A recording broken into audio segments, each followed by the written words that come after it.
I'm going to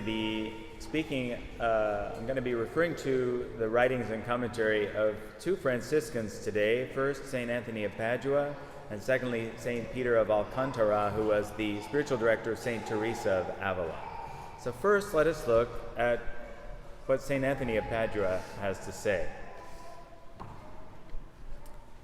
If God loved us to the point that he gave us his well-beloved Son, by whom he made all things, we too should ourselves love one another. I give you, he says, a new commandment, that ye love one another. Now we have, says St. Augustine, 4 objects to love. The first is above us, it is God.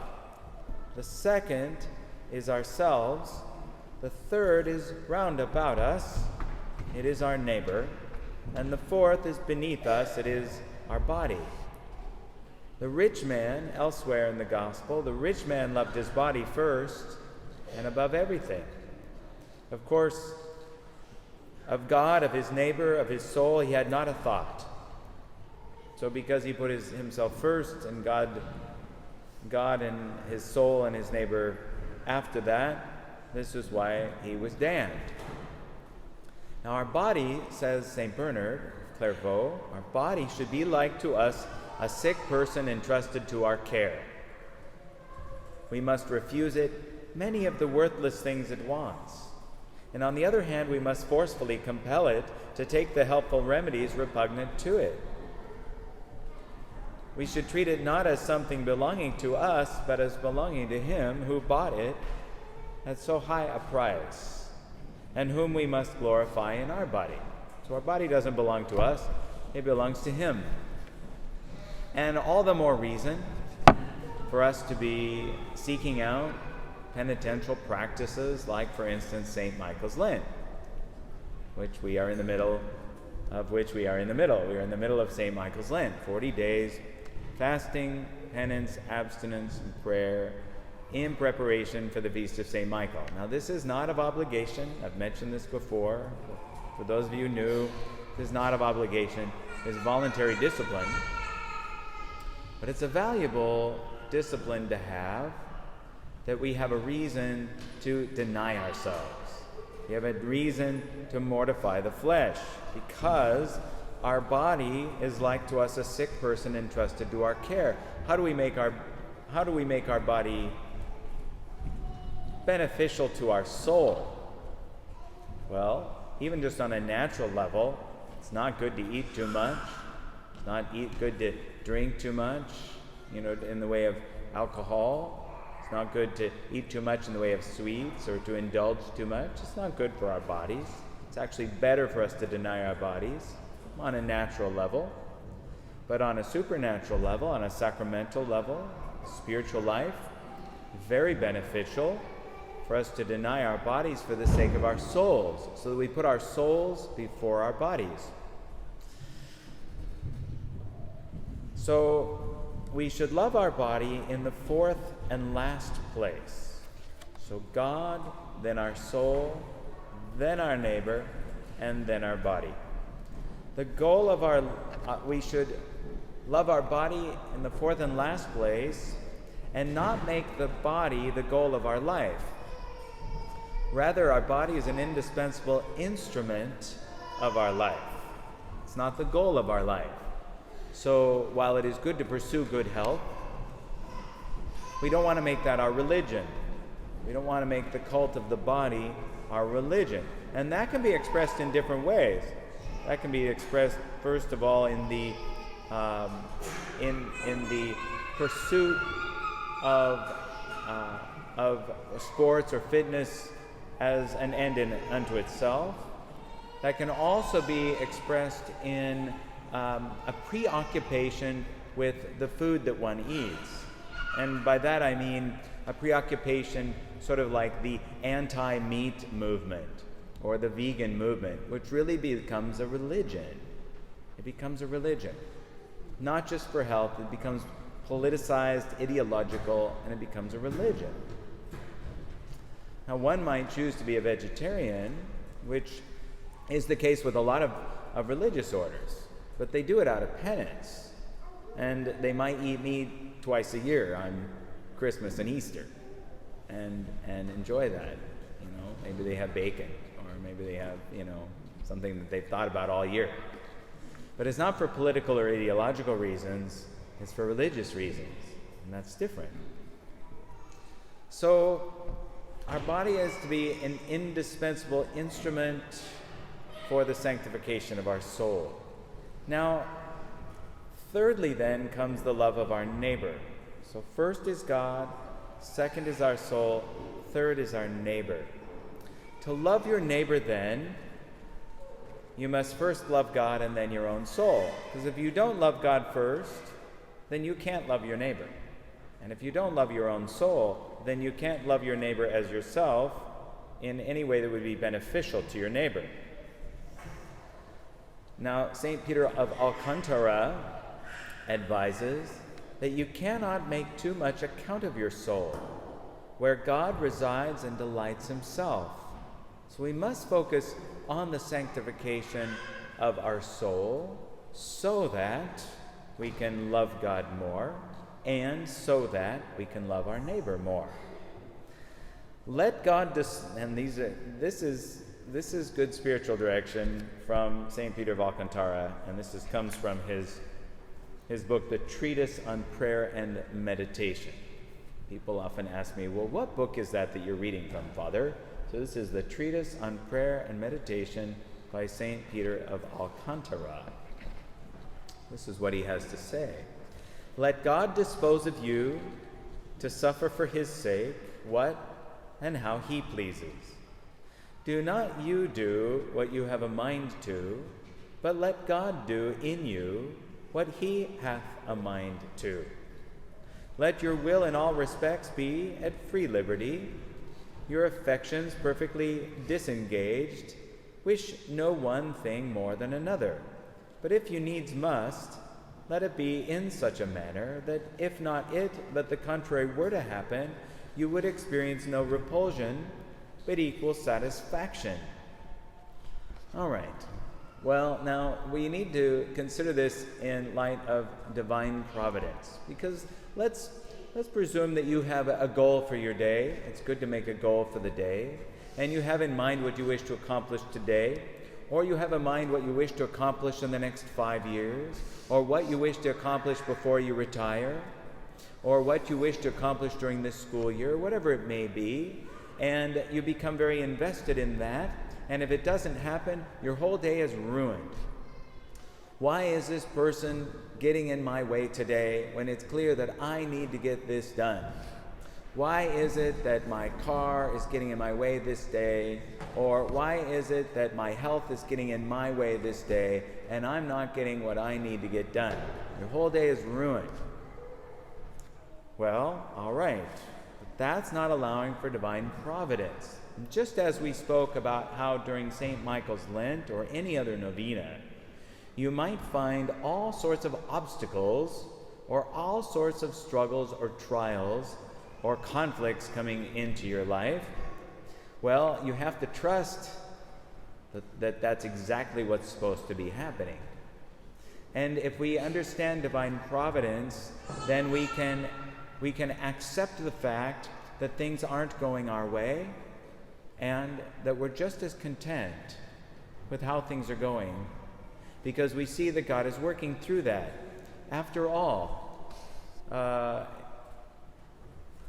if let's say that you drive a long ways to get someplace and you get there and it's not what you expected, or the place is closed, or the thing was canceled, as did happen to some people this week, and if you're preoccupied with having missed what you were expecting, well, but what about what God had for you in those other circumstances that were actually very important? Did you notice that there were other things along the way or other things at your destination that were important? Maybe more important, probably so, more important than what you had in mind. It's the same way if you pray for something in a novena or in a prayer, you're asking for something fervently from God, and you think, well, God didn't answer my prayer, I didn't get what I asked for. But were you paying attention to what you got? Sometimes no is the answer, and it's the answer that you really want. No. Or sometimes you really do get the answer to your prayer, but you don't notice it because you're so focusing on it being one way that you don't notice that actually you got something better. And that's very common. That's very common, especially if you pray a novena to St. Joseph. If you pray a novena to St. Joseph, you'll get something better than what you thought you wanted. You'll ask for something, and you'll get something else. And if you really think about it, you'll think, oh, I would never have thought of asking for that. That was too much. That was too good. And that's how St. Joseph answers your prayers. So it is that our affections should be perfectly disengaged. No wish no one thing more than another. But if the contrary were to happen, you would experience no repulsion but equal satisfaction. Now, if we're thinking about serving our neighbor, then we think about the words that our Lord gave to his disciples as he sent them out. And St. Peter Alcantara says, "Take nothing with you for this journey. Put off your shoes, for it is holy ground. Salute no man by the way, and let the dead bury the dead." All right. Well, by this he doesn't literally mean that you have to take off your shoes. But what the point, although you can, but the point is, don't rely on the things that you take with you. Don't rely on your talents. Don't rely on your abilities. Don't rely on your resources, because to do so, then it becomes your work and not God's work. After all, if you think, well, I've prepared for this, I've got everything it takes, I'm going to go out there and make this world a better place. Well, fine. You'll make it a better place as much as you personally are capable, which is not much. But God is capable of making the world a better place through you, provided that it's not your intention to go make the world a better place, but rather to allow God to do his work.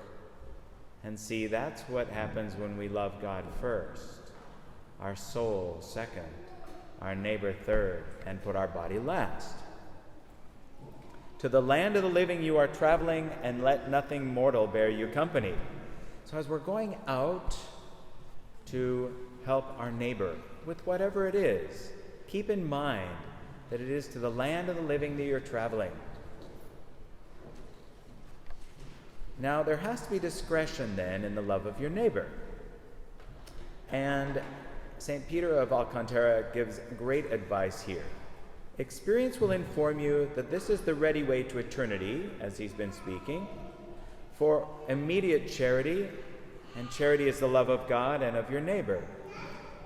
Now, God will pour this charity into your soul. Christ assures us that he came to cast fire on the earth and desires nothing only that it be kindled. That fire is the divine charity, not human charity, but divine charity. But though the love of God hath no limit, yet that toward your neighbor hath a limit, and must not exceed its bounds, lest to edify others we destroy ourselves. So there is a limit to the love that we express to our neighbor. There's a limit because first comes God, then our souls, and then our neighbor. To set a good example or to edify others by your good work is not the point of our good works. Our point is to love God and let God's love inflame our hearts, and that inflaming of our hearts then proceeds to do God's work and not our own.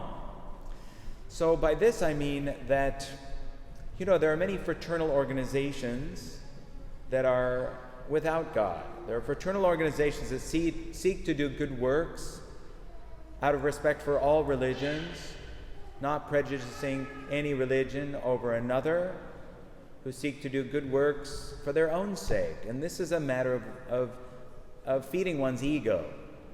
If we go to do good works for our own sake, that's just feeding our ego. And then it's not really fraternal charity. It's love of one's self. of one's ego, above even God. Rather, and so this goes for any sort of secular organization that is trying to make the world a better place, or even imposing, even dictating that the world must become a better place by this or that policy. Well, that's not going to make the world a better place. But if we give to God first what is owed to him, if we seek to sanctify our souls and have that fire kindled in our souls, and then we merely go out and with our affections perfectly disengaged, wishing no one thing more than any other, we do what we believe God is asking us to do, and not giving too much where we do not have it to give, but just giving what the Lord gives us. Well, then God is going to do his work, and God can do a lot that we're not even aware of. In fact, God can do a lot out in the world without you ever setting foot outside the door, provided you're not doing that just because you're lazy or slothful. God can do without you, but God can do quite a lot through you, provided that it's not about you. It's not about you. It's about God. So let us love our neighbor for the sake of God. Let us love our neighbor as an outpouring of all that God has given to us for his glory, and not be concerned with the results. We shouldn't be concerned with the results. That's up to God, and he will bring that about. Let us love God with all our mind, our heart, and our soul. Let's cherish our own souls and sanctify them, and love our neighbor for the love of God. And keep fasting for St. Michael's Lent. Treat your body as a sick patient. In nomine Patris et Filii et